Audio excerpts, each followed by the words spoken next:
All right. Welcome back to Practify, the podcast where we go inside the minds of private practice owners who've successfully scaled their practice and are open to sharing the strategies and mindset behind their growth.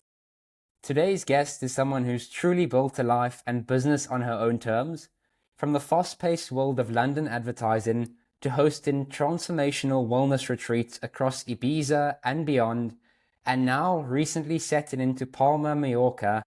Mays Al-Ali is a yoga teacher, nutritional therapist, and mindset coach who's taken the leap so many practitioners dream about and actually made it work. So without further ado, Mays, welcome on to Practify. Thank you so much for inviting me on here. It's so great to be here. Awesome having you. Awesome having you. All right, Mays, let's start from the beginning. So you were once in a completely different world. Can you walk us through the journey from advertising and burnout to building Healthy Mays? I came from a 20-year corporate career in advertising, and with that went along the party lifestyle in London, and what I didn't know was the party lifestyle was kind of hiding a lot of childhood trauma. And it kind of all came to a head where I had a burnout. And this voice said to me, you've got to go. And I was doing yoga and I loved yoga, but I could never really commit to it because I was always partying. And in this like very difficult moment of my life, I went to this yoga class, and in Shavasana, in the final relaxation, this voice said to me, you've got to do more of this, go to India and do more yoga. That was the voice of my guides, my angels, God, Allah, whatever you want to call, a higher power that guides us. And we all have this connection. It's just whether we're connected to it and whether we're able to listen to it. So I listened to that voice at the time, and I found this yoga teacher. I wanted to do a month of yoga, and I was going to a wedding in Goa in 6 months' time. Found this course, and it was a teacher training, and I was like, oh my gosh, I can't even touch my toes. How am I going to do this? And I called them up and I said, can I come? And, it was Scarlett who answered, and she said, if you practice every day from now till then, you can come.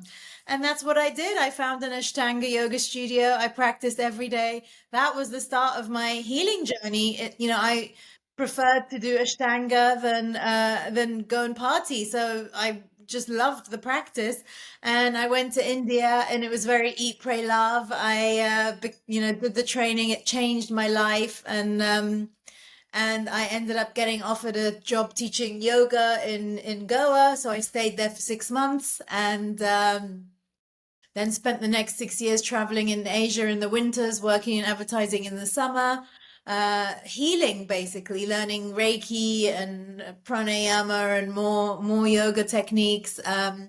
And eventually signed up to my nutrition training because I had a keen interest. I became vegan, raw vegan throughout my yoga years, and eventually signed up to be to study a 3-year diploma in naturopathic nutrition, which then I just loved, and that gave me the impetus to quit the rat race fully, and that was 6 years ago. At the same time, I started hosting my transformational healing yoga and nutrition retreats, which were amazing. And then I continued to study my master's in nutrition.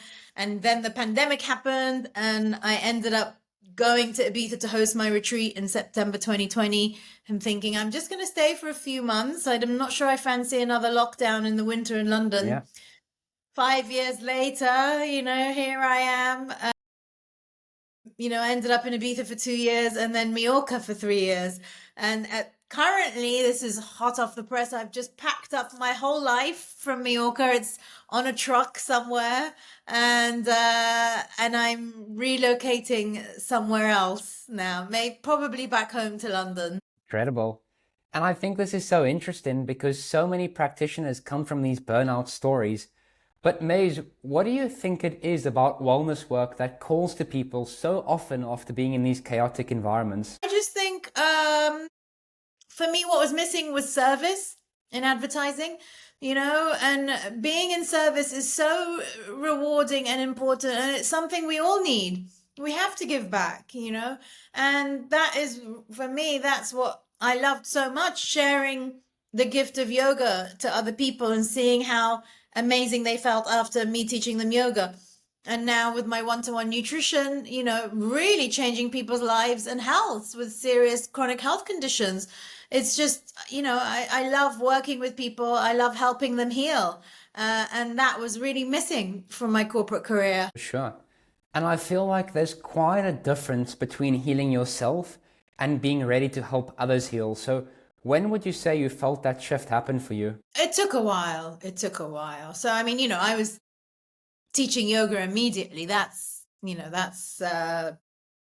not is completely different to working one-to-one with nutritional therapy. It took me like 6 years of soul searching and healing to really kind of start to heal the trauma of my childhood. So, and that was that was like 13 years ago now when I started.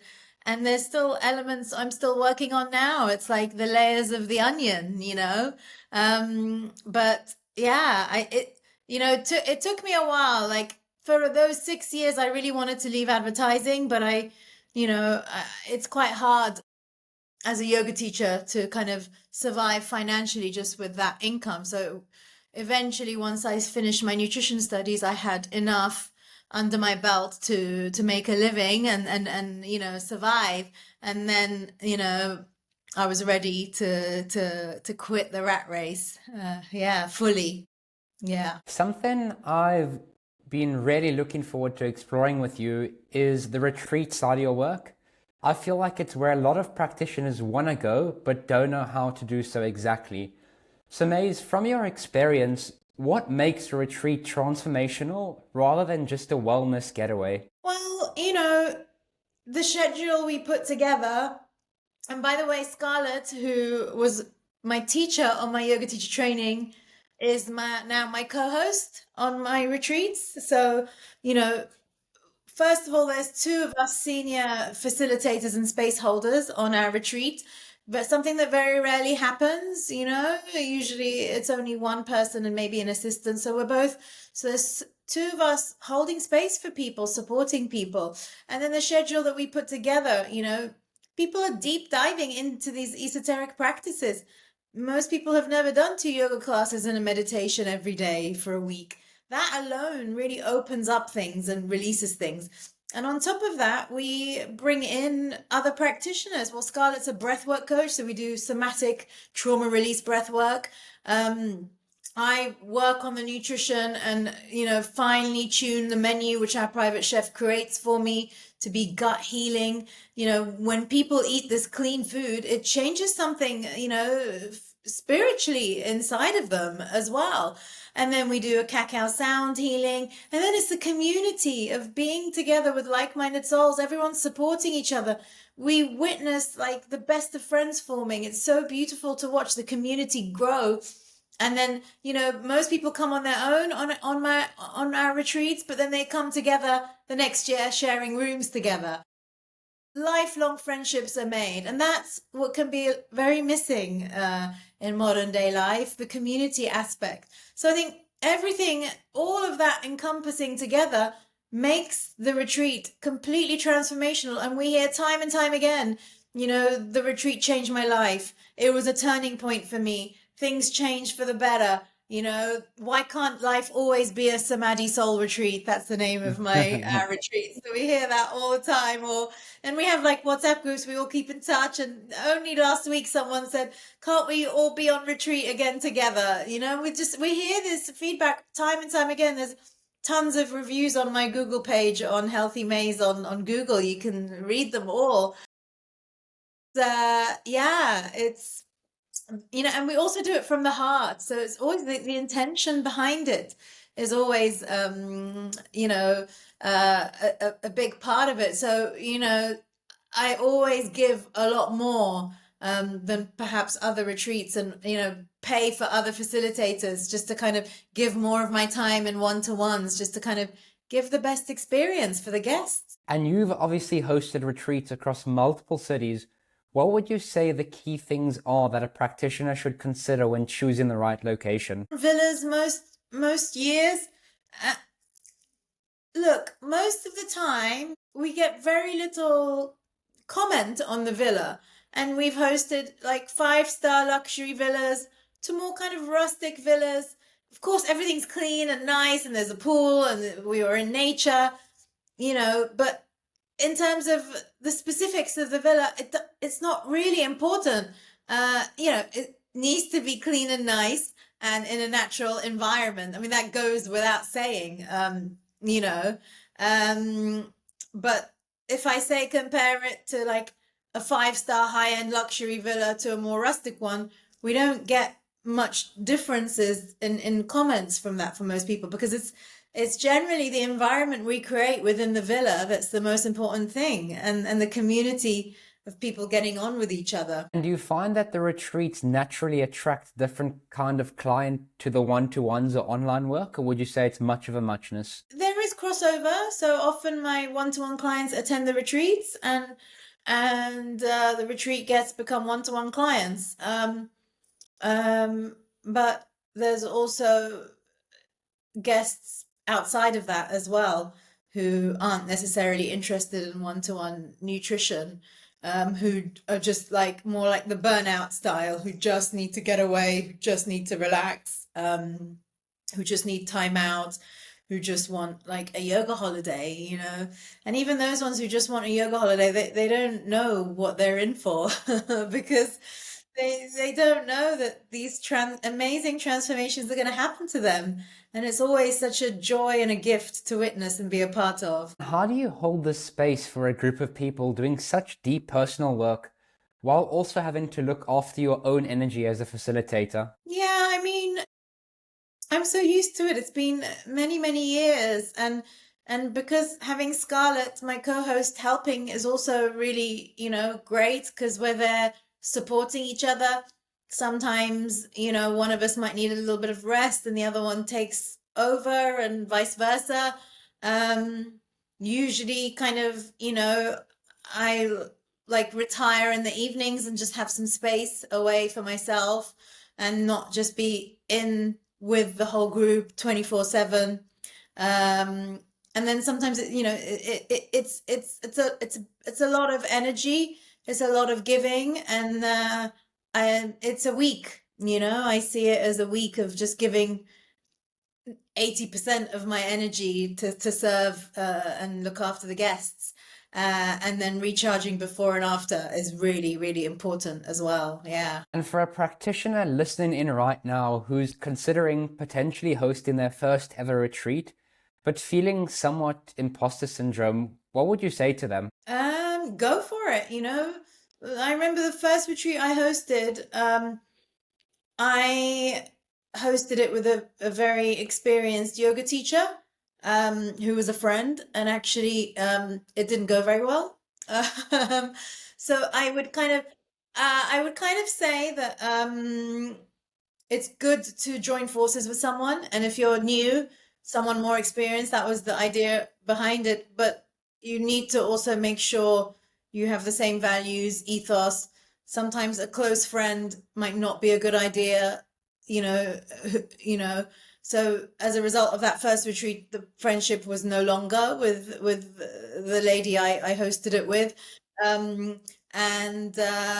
Yeah, and then Scarlett and I weren't close friends, but I knew her for many years, and we're very, very different, and it kind of works really, really well. I'm really out there, and she's really solid and grounded, and our energies work really well together. We've been doing them for 5 years now.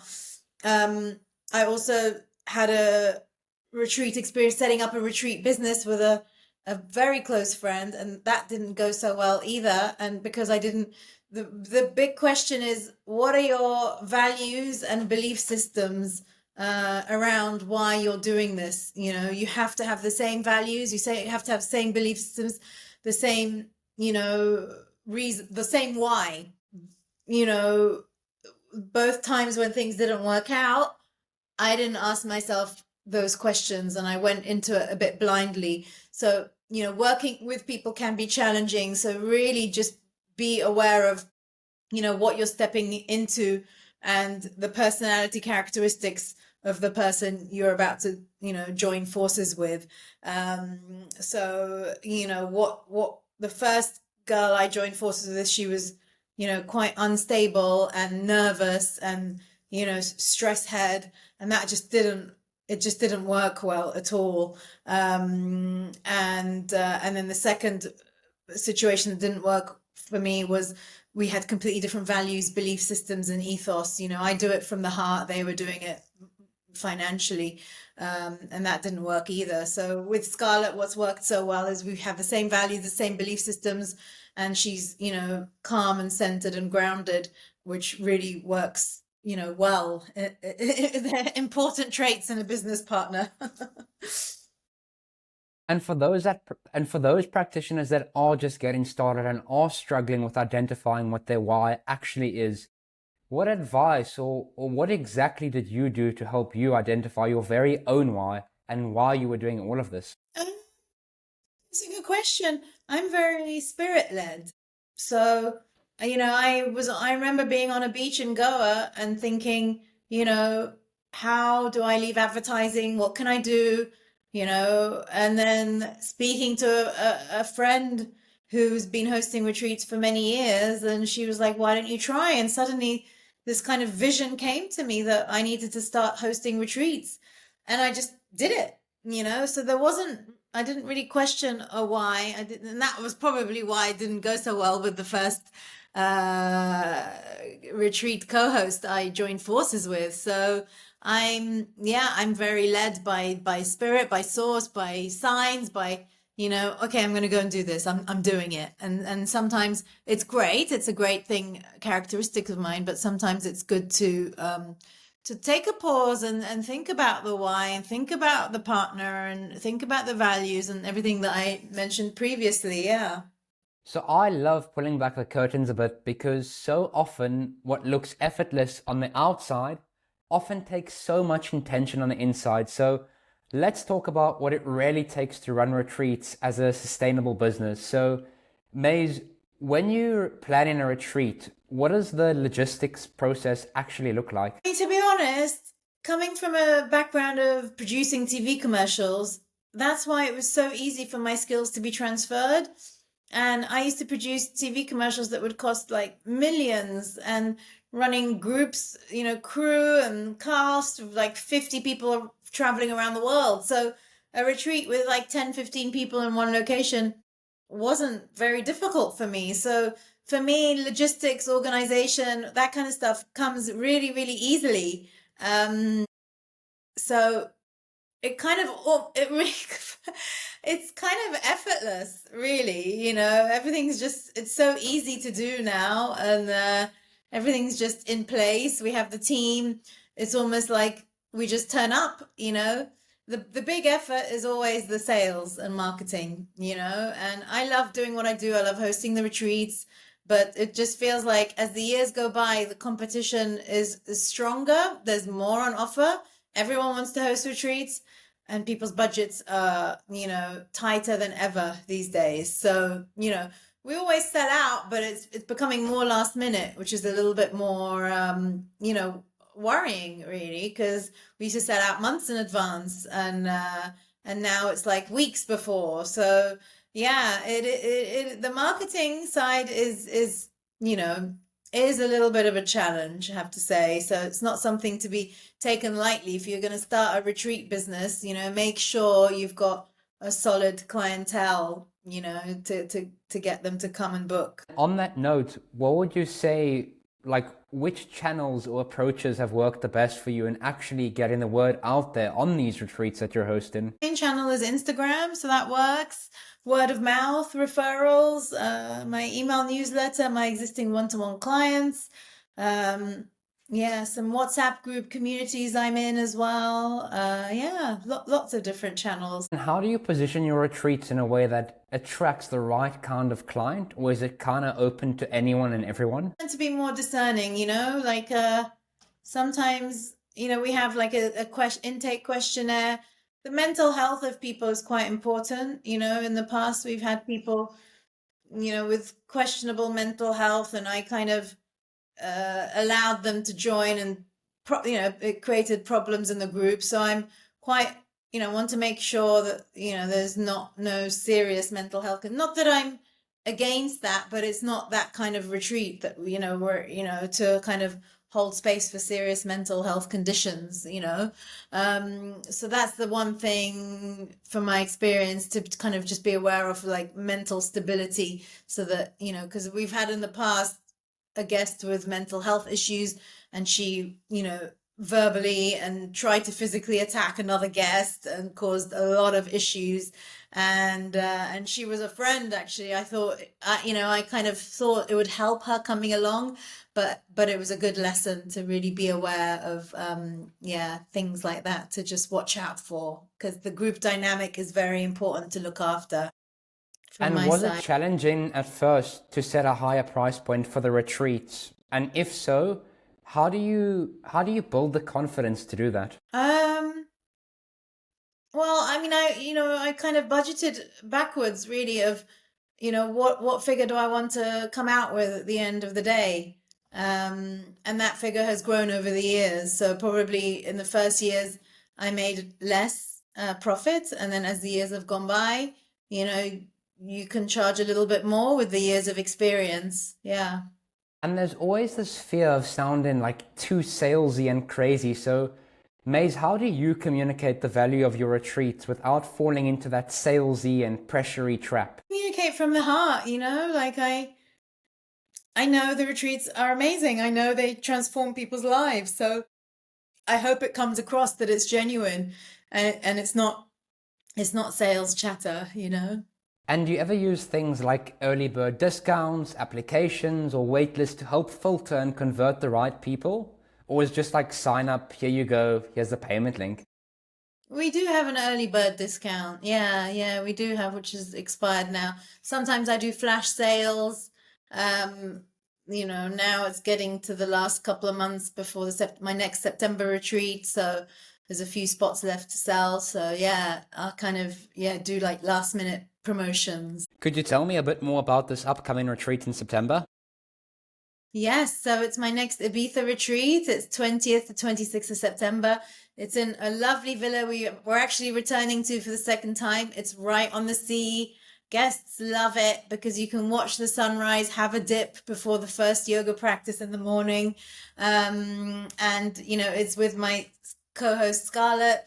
We do 2 yoga classes a day, more dynamic in the morning, more relaxing in the afternoon, yoga nidra meditation to send the guest off to a blissful sleep. We've got Vitas, our amazing private chef, designing our plant-based, gluten-free, dairy-free, sugar-free, but super delicious living menu, all organic, with homemade ferments and kombuchas to heal the gut. And then, of course, all the amazing activities like 9D breathwork, cacao sound healing. We take them out for a stand-up paddleboard outing one morning, which is magical on the oceans of Ibiza. It really, really is and then we bring in kind of extra therapists. We might do a quantum energy workshop this time. And we've got a tarot workshop as well. One of the guests is a tarot expert, no, astrology expert. So she's going to be doing an astrology workshop. So really magical. A few spaces left, actually. So would love your listeners to join. For sure. And if someone wanted to sign up or learn more about what you're currently offering for this retreat in September, where can they find out more? So everything is on my Instagram, Healthy Maze, MAYS. My website is healthymaze.com, and the retreat info is under a sub-tab there. My retreats are called Samadhi Soul Retreats. Samadhi means living in eternal bliss. That is one of the goals of yoga. It's in Sanskrit. So that is basically what you're going to be like at the end of the retreat, totally blissed out. So yeah, do follow me on Instagram. I post a lot of free nutrition content there. Clients say they just follow me on Instagram, and just by following those tips, their health will improve. So, and I really hope to see you in Ibiza as well. Sure. And Maze, just to end off, something I find really interesting and honestly inspiring is how your whole lifestyle and identity seem to have evolved alongside your practice.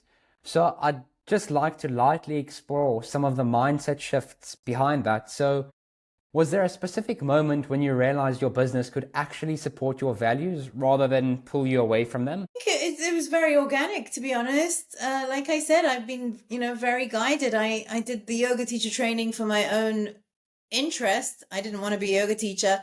I did my 3-year nutrition diploma for my own interest. I didn't think I wanted to be a nutritionist. So I kind of went into things for my own interest and then immediately was guided to serve, to go into that profession. So my advice is to really have time in stillness, have time in meditation, to connect to your higher power, to connect to your guides and your angels, because that is where you will get the signs. That is where you'll get, the feedback, of what you need to do to transform your life. And it's just like intuition, a little gut feeling, a little voice in your head. And I really recommend you listen to that. I guess that's what I've always done without even knowing it. Now I'm much more aware of it. So I spend time in meditation, tuning in, asking for guidance, asking source, where should I go? Give me a sign. Whenever you ask, you'll get that sign back. Maze, to end off, what's one quote that you live by? I'll tell you 2 quotes. The first one is, if you don't ask, you don't get. That kind of really pushed me through my advertising career, that one. I was very pushy getting to where I wanted to be as a producer. And the second one is, this too shall pass, so, and that refers to difficult times, but it also refers to the good times, because life is up and down. It's a roller coaster. So when you're riding that wave, it's great, but don't get addicted to that high, because that high will pass. And as well, when you dip and when you're going through a difficult period, have faith that will pass too, and things will balance out into equilibrium. We can't always be in this steady state of just, normalcy. There is going to be ups and downs and fluctuations, but how well we ride that wave, how well we return back to balance is how, we can function, how well we can function in life, because we will always be reactive. We will always, get a little bit out of balance, but it's coming back into balance. How quickly we, have that refractory period and slow it down so we, get back to balance and look after ourselves. Maze, thank you so much for sharing not just your story, but the mindset, structure, and heart behind your work. For any practitioners or listeners who want to learn more, follow along, or maybe even join one of your future retreats, just one more time, Maze, where's the best place for them to find you? Healthy Maze is my Instagram, Healthy MAYS, and my website, www.healthymaze.com. Perfect. And for everyone tuning in, if this conversation sparked something for you, share it with a fellow practitioner, listener, subscribe, and we'll see you next time on Practify. Thank you. Thank you so much.